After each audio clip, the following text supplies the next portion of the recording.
What's up everyone, Jared, Toybro here today. We're taking another look at a Masters of the Universe Classics Club Grayskull figure. Obviously we have the evil Lord of Destruction himself here, Skeletor. I've got to preface this review like I seem to have to a lot lately by saying that I unequivocally love this figure for a number of reasons, and we'll get into those shortly. We're going to take a look at the box first. So we've got the same kind of slipcover, collector-friendly packaging that we're used to with this line, with the jaw bridge and the Motu logo on the back.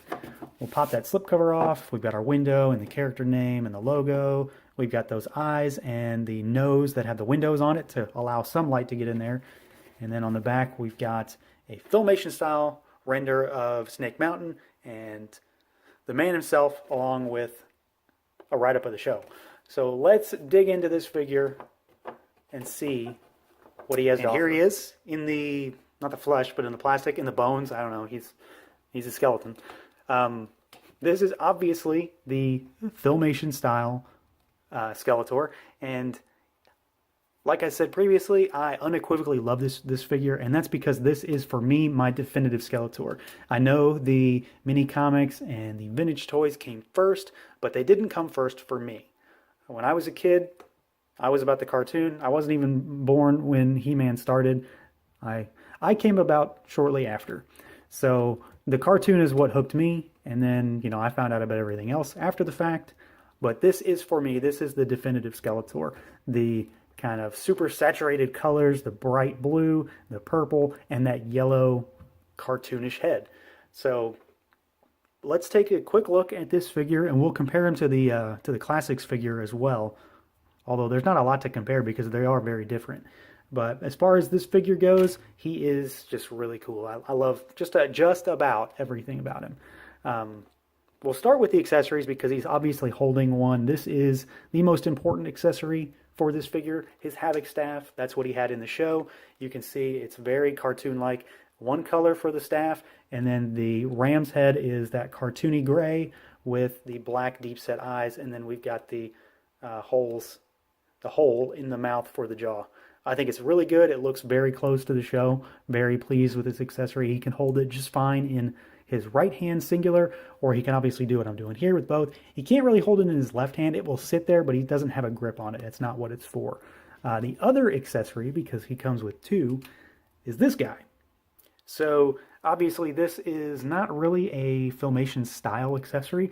This is yet another thing that Mattel does to give us kind of bonus accessories. This is the sword that Skeletor used in the very early mini comics. So it's an Alfredo Alcala design, and it's just kind of a standard sword with a gold hilt, but it's a cool added bonus. He can hold it better in both hands than he can hold the Havoc staff in both hands on their own. I'm never going to display him with this. It works out kind of well if you use the Alcala head on the Classics body. You use this sword with it, but I'll never really use it. It's a cool addition, but it's one of those things that it's like, it's nice to have, but I'm never going to use. Now we're going to take this out for now too. So as far as the figure itself goes, we're going to do articulation, sculpt, paint, the whole deal like always. It's a standard Motu Classics figure. So the head can swivel, it can go up and down insofar as it can move with this hood. And I will note that when you move the head back, you will see a gap, and you have right in there, you can see his skin. There's not really any way around it. I'm not going to try to make an exception for this figure because of that. But there's nothing they can really do to hide that without putting more material there, which is just going to ruin articulation and/or look weird. So that gap is going to be there, but for the most part, I never notice it. Arms can go out and up. They will hit the armor, the shoulder pads, once they get to a certain point. We have our bicep swivel. We've got a single jointed elbow. We have wrists on a rotation, and then they do have a hinge, which is nice. Difference, later on in the Motu Classics line. We have got an ab crunch. He goes forward just a bit. He goes a little further back than forward.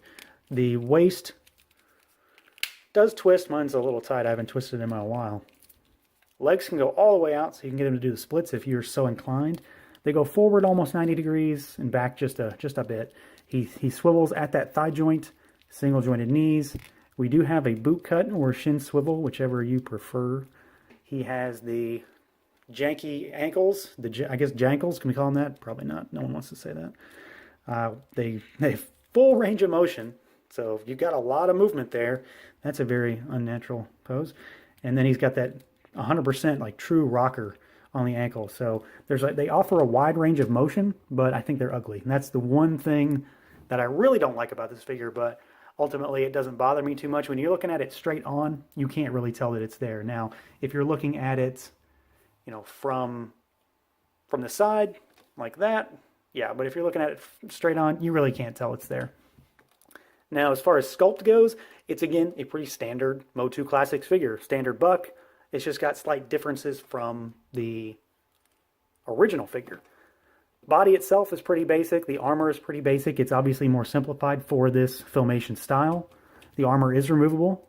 The belt loincloth is not. It's obviously not the furry. It's you know, show accurate.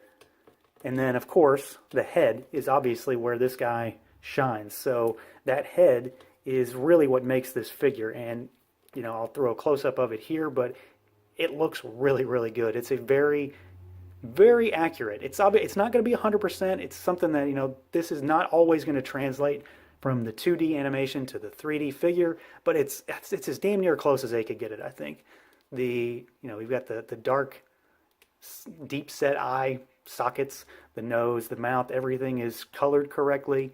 The only thing in the head region that I don't like, and I don't think I'm alone in this, is that the area inside the cowl, inside the hood, is purple still. It should be black, to be a little more accurate.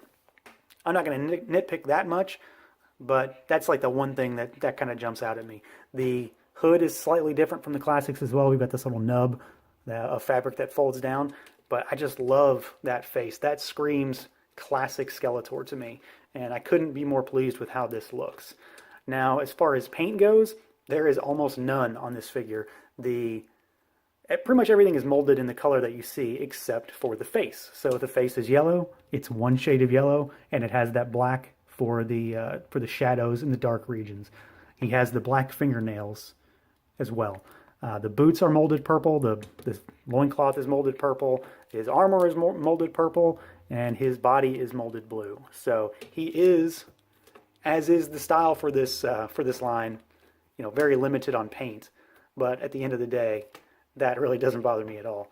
Now, let's take a second and we will compare this guy to classic Skeletor just to give a kind of a, you know, look at what they really could look like next to each other and see how different they truly are. Okay, so here they are, and I've got the Alcala head on my Skeletor. This is the one from the Demo Man figure, but that's, you know, it's still something to compare to. And I've got the original classics head I'll throw up in a second as well.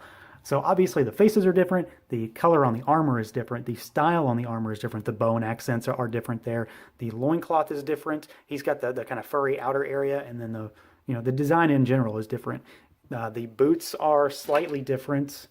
Let me pan down. Yeah, the boots are slightly different, and then the one big thing is Skeletor Filmation has boots, in overall boots. He actually has, you know, his feet in the boots. This one has the kind of monster feet that was, you know, a style in the finish line. The forearms are also different, and then the Havoc staffs are also obviously different.